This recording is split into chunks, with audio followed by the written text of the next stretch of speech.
இன்றைக்கி ஈவினிங் மேலே தான் விளாக் எடுக்க ஸ்டார்ட் பண்ணேன். நேற்றுக்கே அத்தை ஒரு மேரேஜ் ஃபங்க்ஷனுக்கு போயிட்டு வாழைப்பழம் சீர் செய்கிறதுக்காக வாங்கிட்டு வந்தாங்களா, அது நேற்றுக்கே வாங்கிட்டு வரையிலே பழுத்து தான் இருந்துச்சு. சரி அப்புறம் ஏதாவது பண்ணலான்னு விட்டுட்டா, இன்றைக்கி ரொம்ப கனிஞ்சிருச்சு. இதுக்கு மேலே இதை சாப்பிடலாம் முடியாது. சரி இதை வச்சு எதாவது செஞ்சிடலான்னு யூடியூப் வீடியோலாம் சர்ச் பண்ணி பணியாரம் சுடலான்னு மிக்சிக்குள்ளே வாழைப்பழம், ஏலக்காய், வெல்லம், கோதுமை மாவெல்லாம் போட்டு ஒன்றா அரைச்சிட்டு, ஆல்ரெடி வாழைப்பழம் இனிப்பாக இருக்கும். அப்போவும் வீடியோவில் கொஞ்சோண்டு வெல்லம் தான் போட்டிருந்தாங்க.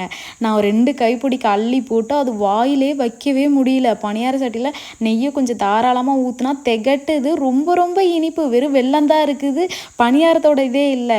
இதுக்கு மேலே இதை ஒன்றும் பண்ண முடியாதுன்னு சொல்லிட்டு வீட்டில் வேறு ஆல்ரெடி 7:30க்கு மேலே ஆயிடுச்சு. ஏதாவது சமைச்சு கொடுமா, நாங்கள் சாப்பிட்றோம், நீ அப்புறம் இதை போட்டு நோண்டிட்டு கடன்னு சொன்னாங்களா. சரின்னா அவங்களுக்கு ஃபஸ்ட்டு சமைச்சு கொடுத்துட்டு, இதுதான் எங்கள் சின்ன மாமியார் பையன், என்னையும் வீடியோவில் காட்டுங்கட்டு உள்ளே வந்தானா, சரி வா அப்படின்ட்டு அப்புறம் எல்லாத்துக்கும் சமைச்சு கொடுத்துட்டு, அப்புறமா இதை விடவும் தூக்கி போடவும் எனக்கு மனசு இல்லையா, சரி எண்ணெயில் போட்டு பொரிச்சிடலான்னு கொஞ்சோண்டு மைதா மாவையும் மிக்ஸ் பண்ணி விட்டு, இனிப்பை கட்டுப்படுத்தணும், மைதா மாவையும் மிக்ஸ் பண்ணி விட்டு எண்ணெயில் போட்டு பொரிச்சு எடுத்தேன்னா அந்தளவுக்கு இல்லை, பட் ஆனால் சாப்பிடலாம். ஆனால் ஆக மொத்தம் அது வேஸ்ட்டு தான்.